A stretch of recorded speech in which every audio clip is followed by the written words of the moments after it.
March 5, 1943, Norfolk Naval Base, Virginia. The first American hunter-killer group prepared to sail into the Atlantic. Captain Giles Short, commanding officer of USS Bogue, reviewed the encrypted message from the 10th Fleet. Ultra-intelligence had decoded German naval transmissions, revealing the position of multiple U-boat refueling rendezvous points. Milk Cow submarines U-459 and U-487 were scheduled to resupply wolf packs operating along the convoy routes. The operations officer reached for the secure telephone. One escort carrier, supported by 4 destroyer escorts, would hunt the hunters: USS Bogue, USS Belknap, USS Georgie, Badger, USS Osman Ingram, and USS Clemson. What none of them knew was that this single deployment would trigger the most catastrophic reversal in submarine warfare history. Within 8 months, American hunter-killer groups would destroy the myth of U-boat invincibility and force Admiral Karl Donitz to withdraw his entire submarine fleet from the Atlantic. The Battle of the Atlantic had taught both sides that submarine warfare was not just about sinking ships. It was about tonnage calculations. Sink more tonnage than the enemy could build, and victory would follow. Lose submarines faster than they could be replaced, and defeat was inevitable. The German Kriegsmarine's U-boat arm had established dominance across the Atlantic shipping lanes. In March 1943, Wolfpack sank over 80 ships, totaling nearly 500,000 tons. In April, losses would surge to more than 600,000 tons, the peak of the U-boat offensive. The arithmetic seemed to favor Germany. 20 new U-boats entered service each month, while losses averaged fewer than 10. Admiral Karl Donitz, Befehlshaber der U-Boot, commanded over 400 submarines from his headquarters in France. His Wolfpack tactics had nearly severed the lifeline between America and Britain. Convoys SC-121 and HX-9 had been savaged. Winston Churchill would later write that the U-boat peril was the only thing that truly frightened him during the entire war. The USS Bogue displaced 9,800 tons and carried a complement of 890 men. Her flight deck stretched for 195 feet, launching 12 F-4F Wildcat fighters and 9 TBF Avenger torpedo bombers. But the carrier's greatest weapons were technologies the Germans didn't yet understand. Centimeter wavelength radar, invisible to German detection equipment, high-frequency direction-finding gear that could triangulate U-boat radio transmissions with devastating accuracy, and carried in the bomb bays of her Avengers a secret weapon designated Mark 24 mine to disguise its true nature, the phytoacoustic homing torpedo. The hunter-killer concept represented a fundamental shift in anti-submarine warfare. Traditional convoy escorts could only react to attacks. Forced to choose between pursuing submarines and protecting merchant ships, hunter-killer groups had no such constraints. Their sole mission was to find and destroy U-boats wherever they operated. Lieutenant Commander Howard Avery would later command Composite Squadron 9 aboard Bogue. A veteran of Atlantic convoy operations, Avery understood that U-boats were most vulnerable during 3 critical periods: surfacing to charge batteries, meeting supply submarines for fuel and torpedoes, and transmitting radio reports to Donitz's headquarters. German submarine doctrine required frequent radio communication, position reports every 24 hours, contact reports immediately upon sighting convoys, weather observations twice daily, damage assessments after attacks. Each transmission was a potential death sentence, revealing the submarine's location to Allied direction-finding stations. Aboard U-569, Captain and Lieutenant Hans Johansen reviewed his patrol orders. 7 weeks at sea had depleted fuel reserves to critical levels. Radio instructions directed him to rendezvous with Milk Cow U-459 at coordinates 50-40 feet north, 3521 west. Johansen had commanded the submarine since early 1943, taking over from Hans Peterhinch, who had led the boat through her earlier patrols. U-569 was a Type VIIC submarine, the workhorse of the German fleet, displacing 769 tons surfaced and 871 tons submerged. She carried 14 torpedoes and a crew of 40 for men.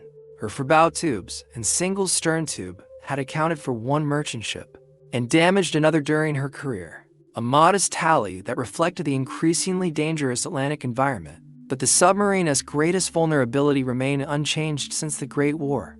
Diesel engines required air for combustion. Electric batteries needed hours of surface charging. A Type VIIC could remain submerged for 18 hours at economical speed, but high-speed evasion drained batteries in less than an hour. The American hunter-killer groups exploited these weaknesses with scientific precision. Search patterns calculated to maximize radar coverage. Aircraft patrol schedules timed to catch surface submarines. Attack protocols designed to maintain continuous pressure until batteries were exhausted. At 14:20 hours on May 22, 1943, Avenger pilot Lieutenant William Chamberlain detected a surface submarine on radar. Range 18 miles, bearing 090 relative. He pushed the control stick forward and began his attack run. U-569 was running on the surface at 15 knots. Her diesels charging depleted batteries after a night of evasion. The bridge watch spotted the approaching aircraft at 8 miles. Alarm bells rang throughout the boat as Joe Hansen ordered an emergency dive.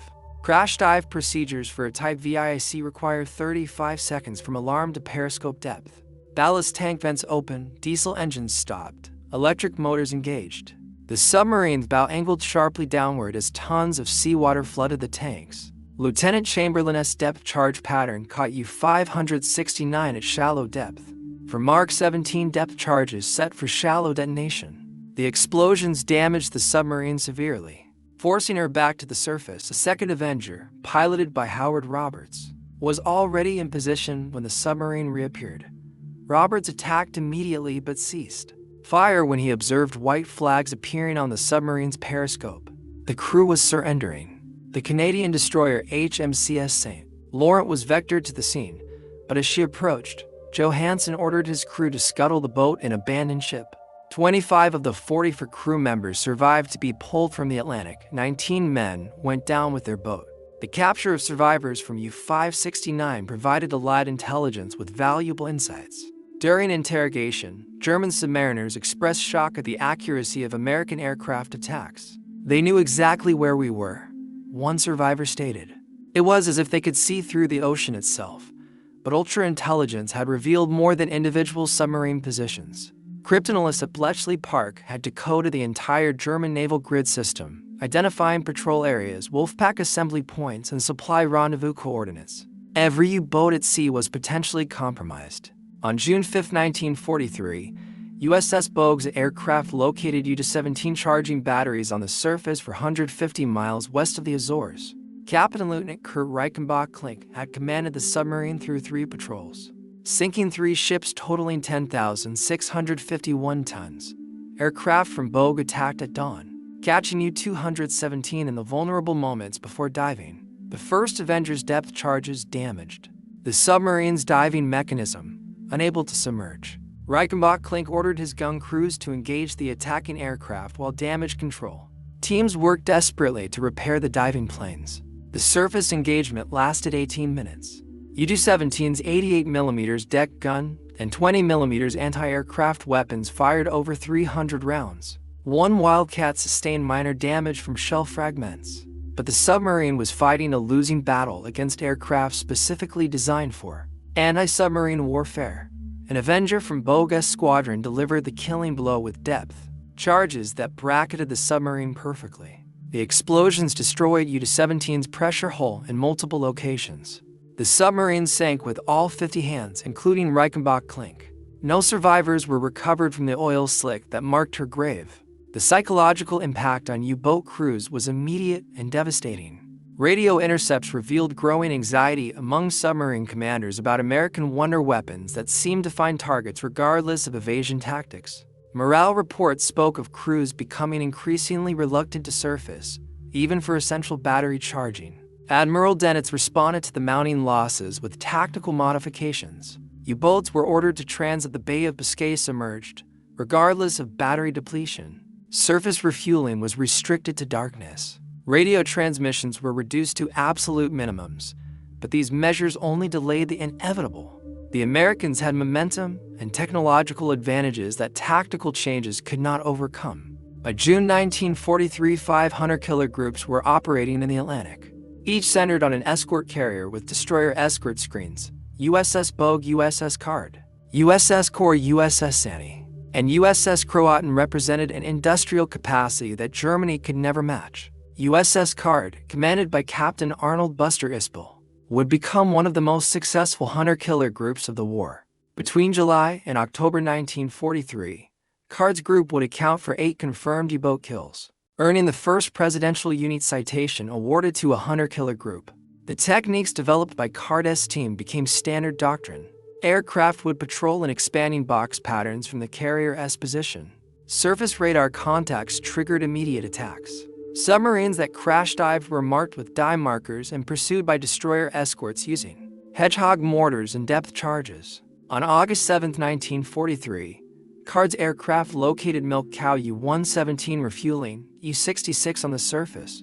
The supply submarine was caught with fuel hoses still connected, making crash diving impossible. October 1943 marked a turning point that would define the remainder of the Atlantic War. The U-boat arm lost 23 submarines that month, including several veteran commanders who had survived since 1939. Each loss represented an irreplaceable experience that training schools could not replicate. The destruction of Milk Cow submarines proved particularly catastrophic. U-488, U-489, and U-490 were all sunk within weeks of each other. Without refueling capability, Type VIIC boats could no longer reach the American coast. Patrol areas contracted to the Mid-Atlantic, where hunter-killer groups waited in growing numbers. USS Corps' hunter-killer group refined the doctrine of continuous air coverage, maintaining aircraft over suspected U-boat zones for days at a time, exhausting submarine batteries through relentless pursuit. This technique proved devastatingly effective against even experienced commanders. On October 13, 1943, Corps' group caught U-378 on the surface at dawn. The submarine's commander, Oberleutnant Sir C. Eric Megder, had just celebrated his 26th birthday. His inexperience showed in his response to the attack, attempting to fight on the surface rather than crash diving immediately. For Wildcat strafed U-378 while to Avenger's position for depth charge runs. The submarine's anti-aircraft gunners managed to damage one Wildcat before being swept from the conning tower by machine gun fire. Megder ordered the ship abandoned as depth charges shattered the pressure hull. Only one survivor was pulled from the water. The brutality of these encounters shocked even experienced U-boat veterans. Korvettenkapitän Heinrich Bleichrodt, one of Germany's top aces with 20 ships sunk, barely survived an attack by USS Block Island's aircraft in October 1943. His submarine, U-109, limped back to port with extensive damage. Bleichrodt never sailed again, telling fellow officers the Atlantic has become a slaughterhouse. November 1943 brought new American innovations that further tilted the balance. The introduction of the MAD magnetic anomaly detector allowed aircraft to detect submerged submarines at shallow depths. Sonobuoys, dropped in patterns, could track submarine movements for hours. The technological gap was becoming insurmountable. Captain Lieutenant Ralph Heinrich Hauptmann commanded U-405 through 7 successful war patrols. His experience and tactical skill had kept his crew alive. Through encounters that had destroyed lesser boats, he had developed techniques for evading aircraft, using cloud cover and rain squalls to mask his submarine's position. On October 31, 1943, U-405 was operating with Wolfpack Siegfried when USS Card's hunter-killer group arrived in the patrol area. The destroyer USS Bory gained radar contact at 2,100 hours, range 6,500 yards. What followed would become legendary in naval history. U-405 crash-dived but was forced back to the surface by depth charges. Unable to dive again due to damage, Hauptmann decided to fight on the surface with deck guns. In the darkness and heavy seas, the two vessels collided, Bory's bow riding up onto U-405's foredeck. For several minutes, the ships were locked together. Crews fired machine guns, pistols, and threw hand grenades at point-blank range. American sailors hurled coffee mugs, shell casings, and in one case, a sheath knife at German gunners. The surreal combat continued until the vessels separated. Lieutenant Commander Charles Hutchins, Bory's captain, ordered all weapons to bear on the submarine. Over 4,000 rounds of ammunition were expended as U-405 attempted to escape. The submarine's conning tower was riddled with holes, her deck gun destroyed, and her hull punctured below the waterline. Hauptmann ordered the abandoned ship as U-405 settled by the stern. Only 8 of the 49 crew members survived the freezing Atlantic. Hauptmann was not among them. Bory herself was mortally damaged in the encounter, and would be scuttled the next day. The engagement demonstrated that even the most experienced U-boat commanders could no longer survive against determined hunter-killer attacks. The technological revolution enabling hunter-killer success extended beyond radar and homing torpedoes. Operations research scientists had developed optimal search patterns using probability theory. Acoustic analysis could distinguish individual submarine propeller signatures. Statistical models predicted U-boat behavior based on thousands of observations. High-frequency direction finding proved particularly devastating. German submarine doctrine required regular radio reports to coordinate Wolfpack attacks. Each transmission lasted only seconds, but that was sufficient for Allied stations to triangulate positions within a 2-mile radius. U-boat commanders faced an impossible choice: maintain radio silence and lose tactical coordination, or transmit and reveal their position. The Germans believed their Enigma encryption system remained secure.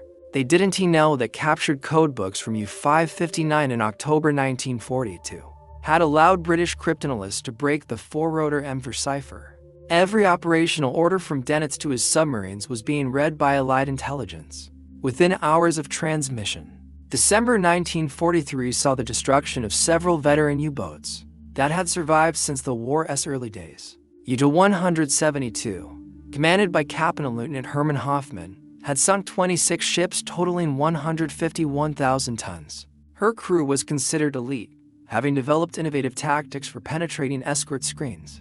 On December 13th, USS Bogue's hunter-killer group intercepted U-172 in the Mid-Atlantic. The submarine had just transmitted a weather report, her position betrayed by direction-finding stations in Bermuda and the Azores. The first attack came from Lieutenant Junior Grade William Fowler's Avenger, dropping a Fido homing torpedo that U-172's acoustic operator detected in time to evade. But evasion required high-speed maneuvering that drained batteries rapidly.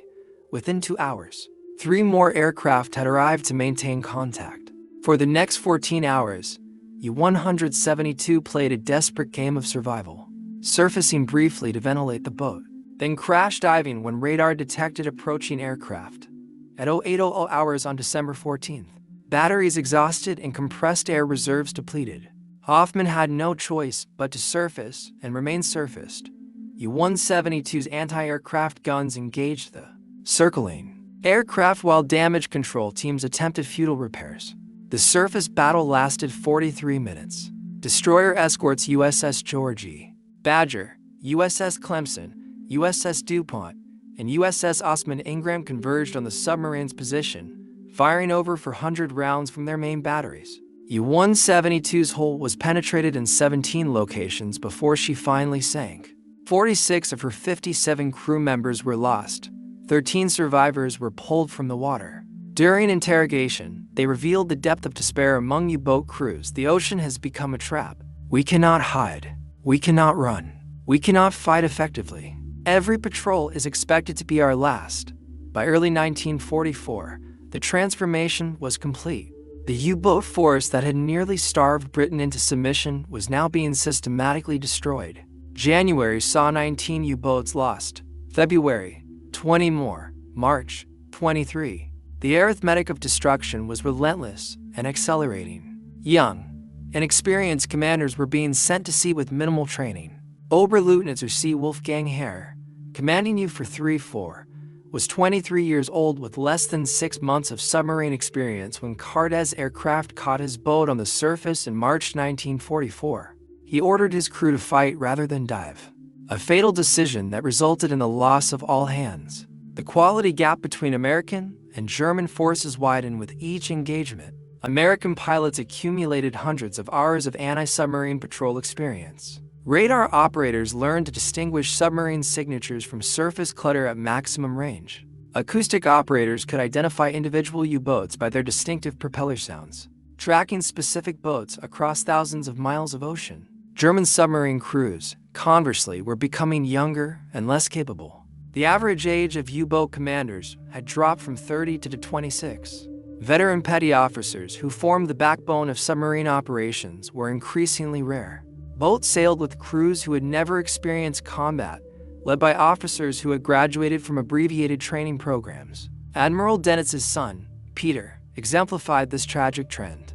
The younger Dennett served aboard U-954 as a watch officer. On May 19, 1943, the submarine was caught on the surface by British escorts and sunk with all hands. The loss of his son did not deter the admiral from sending other young men to similar fates, but it underscored the personal cost of the failing U-boat campaign. Spring 1944 brought new American innovations that made U-boat operations virtually suicidal.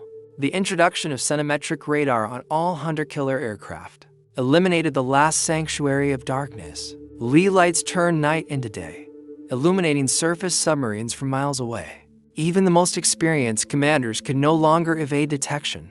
On May 6, 1944, USS Buckley demonstrated the intensity of hunter-killer operations in one of the war's most bizarre encounters. The destroyer escort located U-66 on the surface west of the Cape Verde Islands. Oberleutnant Gerhard Seehausen had commanded the submarine through 9 patrols, sinking 33 ships.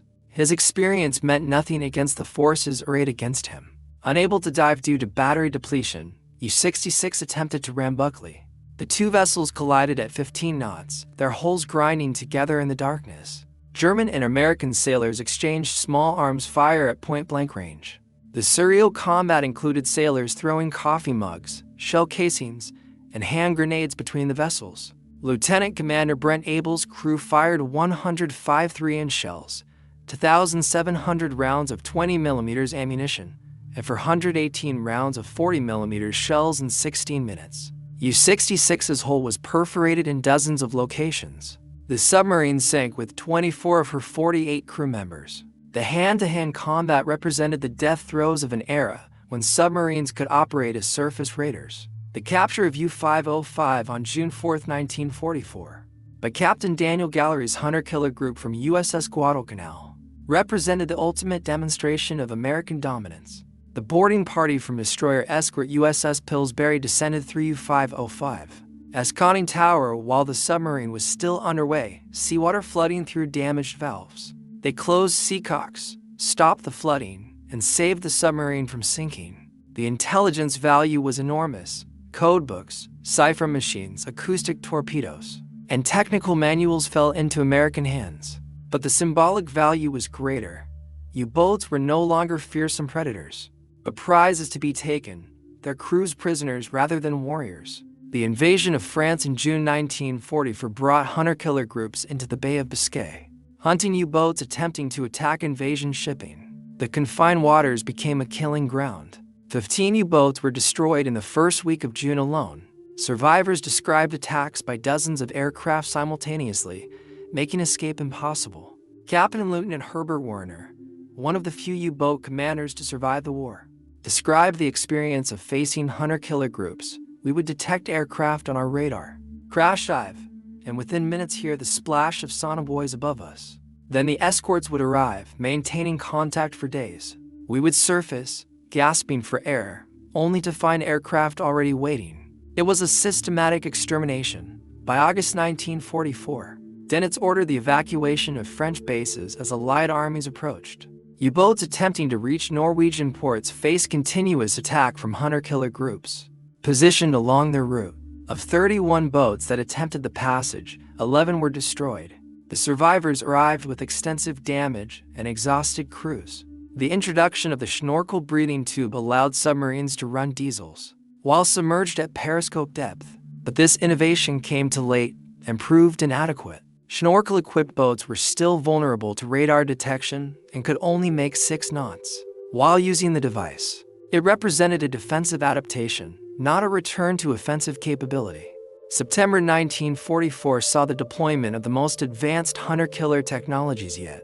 The Mark 20 Fido torpedo had been improved with greater range and sensitivity. New Hedgehog mortars could saturate an area with contact-fused projectiles. Radar could detect periscope-sized objects at 5 miles. The technological mismatch had become absolute. Corvette Captain G.A., commanding U-10, witnessed the destruction of 3 other submarines in his Wolfpack during a single night in October 1944. His war diary recorded, "The enemy possesses capabilities we cannot counter. They strike without warning, with perfect accuracy. We are not fighting men anymore, but machines that never tire, never miss, never show mercy. The final months of 1944 saw U-boat losses reach unsustainable levels. November, 24 boats lost. December, 27 boats lost. New construction could not keep pace with destruction. Training facilities were bombed. Fuel supplies dwindled. The U-boat force was dying, and everyone knew it. Yet Dönitz continued to send boats to sea, driven by Hitler's demands and his own refusal to accept defeat. Young men who should have been in school were given command of submarines after hasty training. Entire crews sailed on their first and last patrol simultaneously. The story of U-396 exemplified this final phase. Her commander, Oberleutnant zur See Ernst Gunther Unruh, and his entire crew averaged age 20. They sailed from Norway in November 1944 and were detected by USS Corps' hunter-killer group within 3 days. The pursuit lasted 18 hours. When U-396 finally surfaced, her batteries dead and air exhausted, she was immediately destroyed by waiting aircraft. There were no survivors. Winter 1944-45 brought the Schnorkel-equipped Type 21 submarines into service. These boats could sustain 16 knots submerged and possessed advanced sensors, but only to become operational before war's end. The hunter-killer groups had won the race against German technical innovation through sheer weight of numbers and systematic destruction of the existing U-boat force. The statistics told the complete story. In 1942, U-boats sank 1,160 Allied ships totaling 6.2 million tons. In 1944, they sank 130 ships totaling 773,000 tons. The hunter-killer groups had reduced German submarine effectiveness by 90%. At peak production, American shipyards launched over 140 Liberty ships per month, nearly 3 every 2 days, each carrying 10,000 tons of cargo. The tonnage war's arithmetic had become impossible for Germany. By March 1945, the U-boat force existed largely on paper. Of 463 boats nominally available, fewer than 60 were operational. Most remained in port, lacking fuel, torpedoes, or trained crews. Those that sailed faced certain destruction from hunter-killer groups that had perfected their craft. Through 2 years of continuous operations, the final humiliation came in April 1945 when U-546 attacked USS Frederick C. Davis, part of USS Bogskrein. The destroyer escort sank, but within hours U-546 was hunted down and destroyed by the remaining escorts. It was the last U-boat killed by Bogue's hunter-killer group, bringing her total to 13 submarines destroyed. Admiral Dönitz's final war diary entry regarding submarine operations contained a bitter admission. The enemy's superiority at sea, particularly in the field of science and technology, has torn from our hands the most effective weapon we possessed. The submarine war is ended in defeat. The transformation had taken less than 2 years. In March 1943, U-boats had nearly severed the Atlantic lifeline, sinking ships faster than Allies could build them. By March 1945, the U-boat force was effectively extinct, its remnants cowering in ports or being methodically destroyed at sea. The hunter-killer groups had achieved this reversal through systematic application of superior technology, intelligence, and industrial capacity. They had transformed submarine hunting from an art requiring intuition and luck into a science demanding precision and persistence. Every aspect of anti-submarine warfare had been optimized through operational research and practical refinement. USS Bogue ended the war as the most successful hunter-killer group with 13 confirmed U-boat kills. USS Card claimed 11, USS Core destroyed 6. These escort carriers and their screens had sunk more submarines than traditional fleet units could have imagined possible. But their greatest achievement was not in numbers but in methodology. They had demonstrated that modern warfare would belong to nations capable of integrating intelligence, technology, and industrial production into unified combat systems. Individual skill and courage, while still important, could not overcome systematic disadvantage. The romantic era of submarine warfare, where a skilled commander could overcome material odds through cunning and determination, had ended forever. The shock experienced by German U-boat captains was not merely tactical, but existential. They had entered the war as elite warriors, the Grey Wolves, who would strangle Britain's maritime lifeline. They ended it as hunted animals, trapped between an ocean they could no longer hide in and a homeland they could barely reach. Corvettenkapitän Peter Kremer, one of only a handful of U-boat aces to survive the war, would later write, "We had no answer to the hunter-killer groups. They possessed every advantage: radar we couldn't detect, weapons we couldn't evade, intelligence that revealed our every move, and, most importantly, the ability to be everywhere at once. We went from predators to prey in what seemed like overnight. The human cost was staggering beyond comprehension. Of 40,000 German submariners who went to war, 30,000 never returned, a casualty rate of 75%. 784 of 1,160 commissioned U-boats were destroyed. The loss rate for boats on their first patrol exceeded 50% by war's end. Entire graduating classes from U-boat school were wiped out within months of completing training.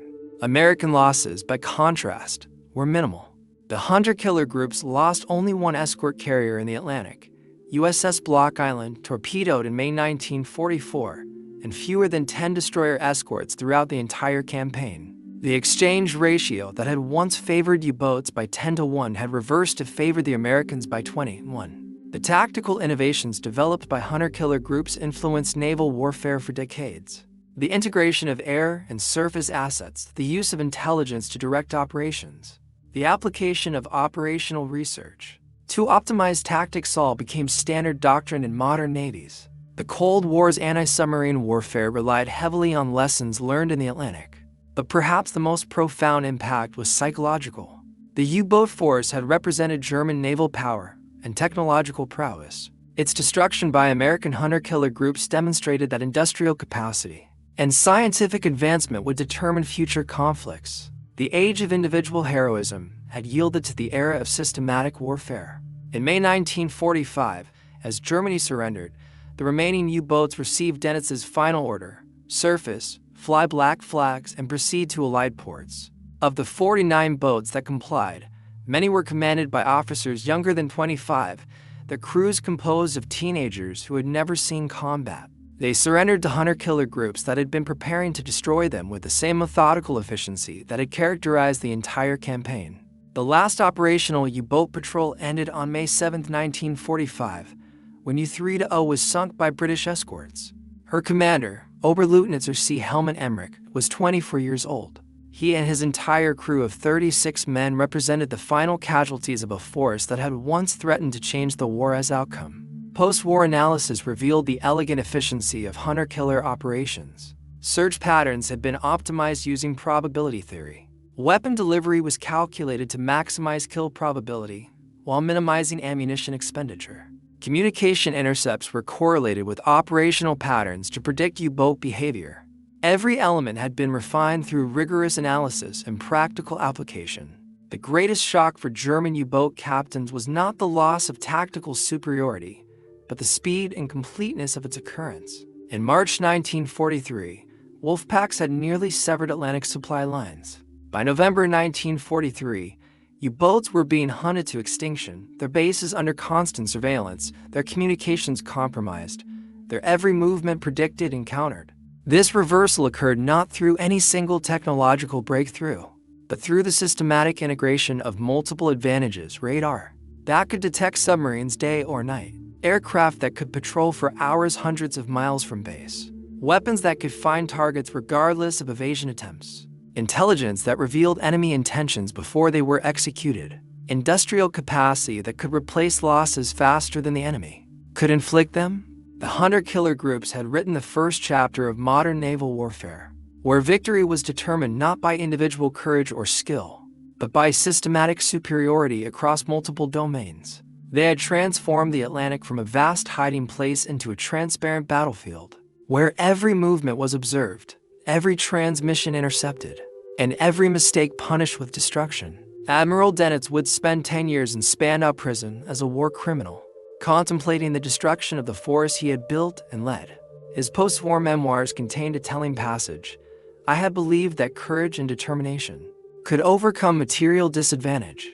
The American hunter-killer groups taught me that in modern war, technology and industrial capacity are decisive.